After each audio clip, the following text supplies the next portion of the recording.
आज मैं आपको बुधवार के व्रत की कहानी सुनाने जा रही हूँ। अगर आप बुधवार का व्रत करते हैं तो आपको बुधवार की कहानी जरूर सुननी चाहिए। इससे व्रत का पूरा फल मिलता है। कहानी है कि किसी नगर में एक राजा था। उसके दो रानियां थी। बड़ी रानी बहुत ही कुटिल स्वभाव की थी, बहुत ही गुस्सेल, लालची, स्वार्थी स्वभाव की थी। वो अपना मतलब सबसे पहले देखती थी। बड़ी रानी के दो पुत्र थे, जबकि छोटी रानी बिल्कुल उलट स्वभाव की थी, बहुत ही नम्र, सबको आदर देने वाली, सबकी इज्जत करने वाली, परंतु उसे कोई औलाद नहीं थी। छोटी रानी के कोई औलाद नहीं थी, परंतु वह स्वभाव में बहुत ही नम्र स्वभाव की थी।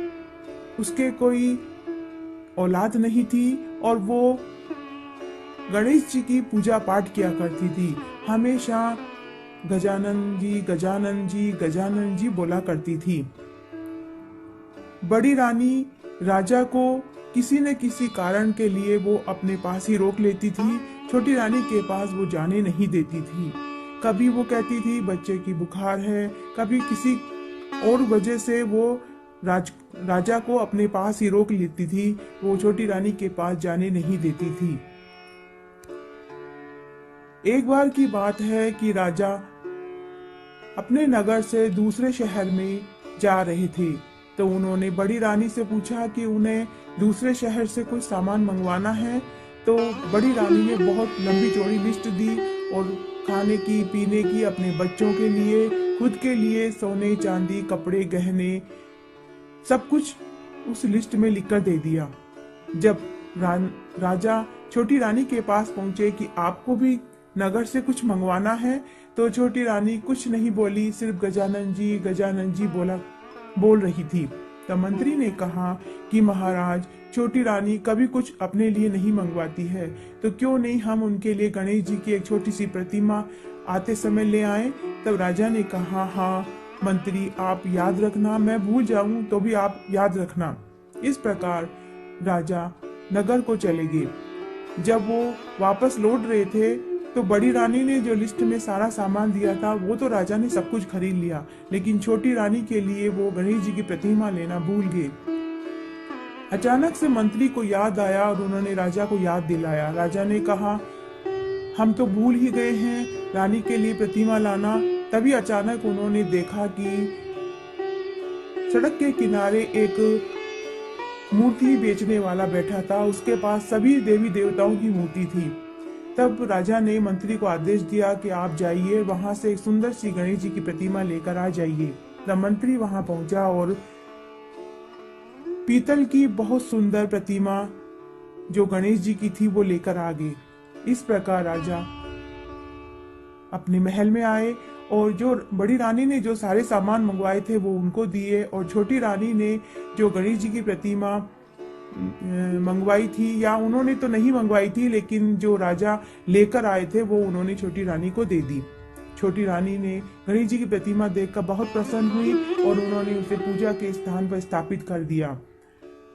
जैसे ही वो प्रतिमा राजमहल में आई, तब से ही महल में अच्छे अच्छे शुभ समाचार सुनने को मिल रहे थे। राजा के राज्य में एक पड़ोसी राज्य जो आक्रमण कर रहा था, कई वर्षों से राजा के जो सेना थे उस पड़ोसी राज्य से लड़ाई लड़ रहे थे, और अचानक से गणेश जी का आगमन होने और स्थापित करने से वहां से शुभ समाचार मिला कि राजा की जो सेना थी वो जीत गई है। पड़ोसी राज्य के जो राजा जो आक्रमण कर रहे थे वो हार गए हैं। सबसे पहले तो ये एक शुभ समाचार मिला।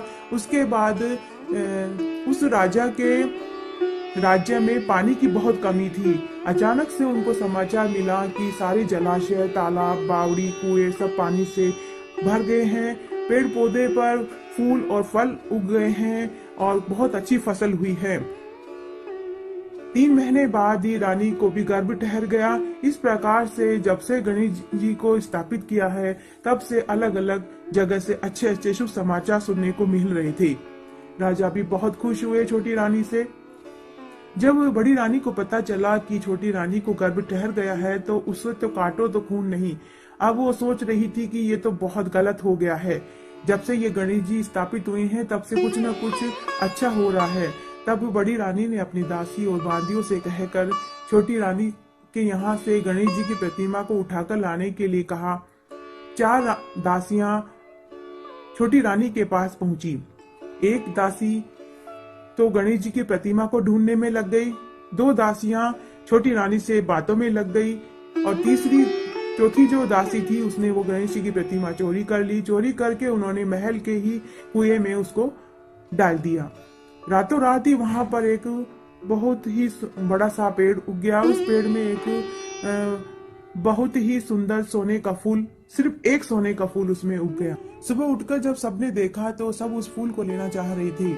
सबसे पहले दरबारी वहां पहुंचे तो वो फूल किसी के हाथ नहीं आया। फिर बड़ी रानी वहां आई, फिर राजा आए, सारे मंत्रियों को बुलवाया गया, किसी के भी हाथ में वो फूल नहीं आया।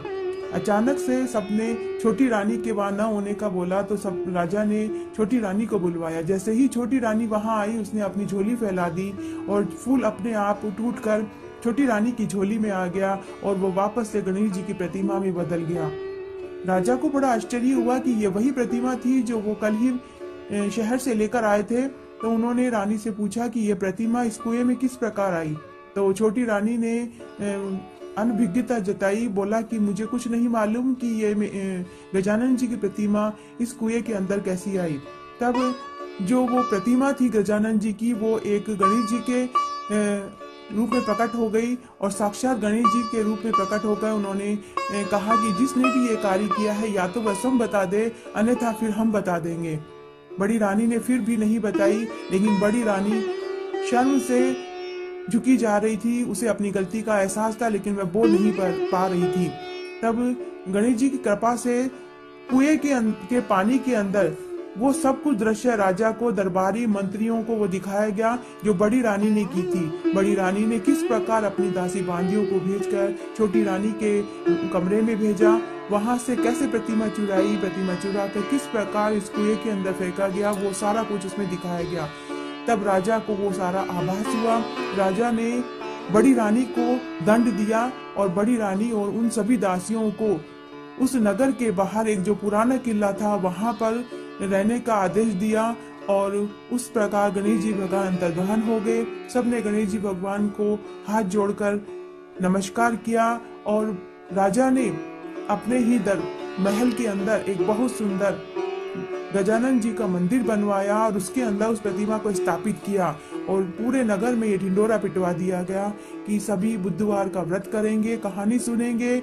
और इस प्रकार से सब बुधवार का व्रत करने लगे और राजा ने छोटी रानी को अपने महल में पूरे मान सम्मान के साथ, आदर के साथ रखा और छोटी रानी को 9 महीने के बाद एक सुंदर पुत्र को जन्म हुआ। और इस प्रकार से बुधवार का व्रत जो छोटी रानी करती थी उसका उसे वो पूरा फल मिला। इस प्रकार आप भी अगर बुधवार का व्रत करते हैं तो बुधवार की कहानी जरूर सुननी चाहिए। ये जो मैंने वीडियो बनाया है अगर आपको पसंद आता है तो प्लीज मेरा वीडियो लाइक करें, चैनल सब्सक्राइब करें